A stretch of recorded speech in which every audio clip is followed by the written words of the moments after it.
लतीफ साहब, सीधा मैं आपके सामने सवाल रखूंगा। टीम हारी है, पहली बार नहीं आ रही है, लेकिन एक मर्तबा फिर बयानियां बनाने की शायद कोशिश की जा रही है कि टीम की नाकामी के सब कुछ सारे करता धरता सिलेक्शन कमेटी के फैसले हैं। क्या वाकई ऐसा है? नहीं नहीं, हमेशा पाकिस्तान जब हारती है तो एक ही शेर याद आता है। सवाल ऐसा आता है ना कि शेर भी वही होता है, वक्त करता है परवरिश परसों, हादसा एकदम नहीं होता। तो सिलेक्शन कमेटी तो बनाई गई थी, उससे पहले हम आगे जाते हैं। बहुत सारी चीजें हमारे साथ अब डिटेल बहुत दफा हो चुकी है, लेकिन जिस तरह से आपने अभी इंट्रो में अपना स्टेडियम के बारे में बताया, बड़ा सराहाया, अच्छी बात है, लोगों ने बड़ा पसंद किया उनको। उनकी चॉइस से बहुत सारे लोगों को शायद रखना गलती साबित हुआ। जो हर दौर में रहे हैं, चाहे वो एहसान मानी साहब के दौर में फेलियर हो, चाहे रमीज राजा साहब के जमाने का फेलियर हो, चाहे नजम सेठी साहब के जमाने का फेलियर हो, चाहे जका अशरफ साहब के जमाने का फेलियर हो, उन लोगों को दोबारा उन्होंने रखा अपने पास, नेक नियति से रखा होगा। जाहिर सी बात है कि पाकिस्तान क्रिकेट ये संभाल सकते हैं।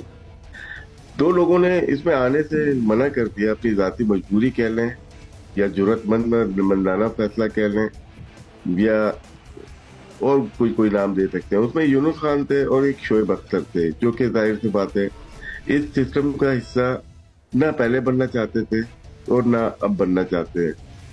तो इन्होंने जो प्लेयर्स लिए उसमें वकार यूनुस, मिसबाह उल हक, सकलैन मुश्ताक, शोएब मलिक, सरफराज अहमद। सरफराज और शोएब मलिक तो अभी खेलते हुए आए थे, बाकी इससे पहले काम करते हुए आए हैं। इसके अलावा अगर हम देखते हैं, अब्दुल रज़ाक हो, असद शफीक हो, वहाब रियाद हो, अजहर अली हो, मोहम्मद यूसुफ हो, मोहम्मद वसीम हो, ये लोग काम करते हुए आए। इससे पहले हफीज काम जका अशरफ साहब के साथ करते हैं, नजम सेठी साहब के साथ शाहिद अफरीदी ने काम किया, इंजमाम ने भी जका अशरफ साहब के साथ काम किया।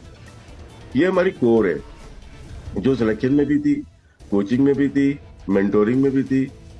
इनको कोई जॉब डिस्क्रिप्शन नहीं दी गई, गलती बोर्ड की ये है, क्योंकि नॉन टेक्निकल लोग जो बैठे हुए हैं, सीईओ हैं या सीओ हैं या डायरेक्टर क्रिकेट, इंटरनेशनल क्रिकेट हैं या पीएसएल हैं, इनका क्रिकेट से कोई ताल्लुक नहीं है, तो इनको सही से बता नहीं पाए कि आपकी जॉब क्या है।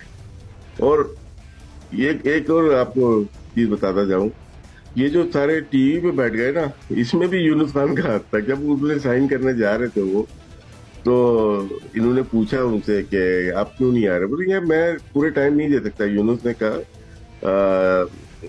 इनको, चेयरमैन साहब को, नकवी साहब को, यार मैं पूरा टाइम दे नहीं पाऊंगा, तो इसलिए मुझे ऐसे डेज दें कि मैं कहीं और भी काम कर सकूं। तो उन्होंने परमिशन ग्रांटेड। यूनुस तो नहीं आए, सबको मिल गई। ये सेटबैक हुआ है। ये आप पूछ सकते हैं नकवी साहब से या यूनुस खान से पूछ सकते हैं कि यूनुस बना वजह इन लोगों को टीवी पे बिठाने के लिए।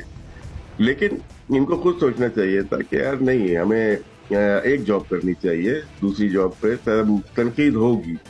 शहरियार खान साहब ने रमीज राजा साहब को मना कर दिया था कि आप सीईओ बने और आप कमेंट्री नहीं करेंगे, तो नहीं। तो ये चीजें मैं बता रहा हूँ। तो हमारे प्लेयर्स को जॉब डिस्क्रिप्शन नहीं दी गई कि आपकी क्या जॉब है, और उसके बाद जो प्रॉब्लम आई वो अटैक सारा सिलेक्शन कमेटी और मेंटोरिंग पे हुआ। ये भी हम मान लेते हैं, लेकिन गलती नकवी साहब की ये है कि इनको बिठा के बताना चाहिए था कि हमें ये लॉन्ग टर्म करनी है, क्रिकेट को लेके जाना है।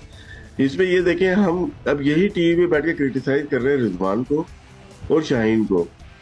एक टीम के जो मेंटोर थे उनके शाहीन उनका कैप्टन है, एक का रिजवान कैप्टन है।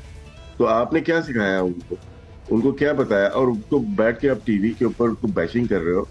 तो वो तो आपके अपने प्लेयर बनाए हुए हैं। तो ये तरीकाकार गलत है और इसको सही करना है। सिलेक्शन कमेटी की जो बात आपने की है, किसी हद तक है, क्योंकि मैं ये नहीं बोलना चाहता कि आपके प्रोग्राम में भी किया था, बड़ा शोर मच जाता है, ये लोग राब्ते करते हैं कि डमी कमेटी। नहीं, ये लोग अच्छे लोग हैं भाई, ऑनेस्ट लोग हैं। लेकिन ऊपर से जब ऑर्डर आता है ना, ये भी बोलते हैं कि नहीं हो सकता। लेकिन मैं मानने के लिए तैयार ही नहीं, मैं इस सिस्टम का हिस्सा हूँ 25 साल पहले से। क्यों नहीं आता ऑर्डर यार?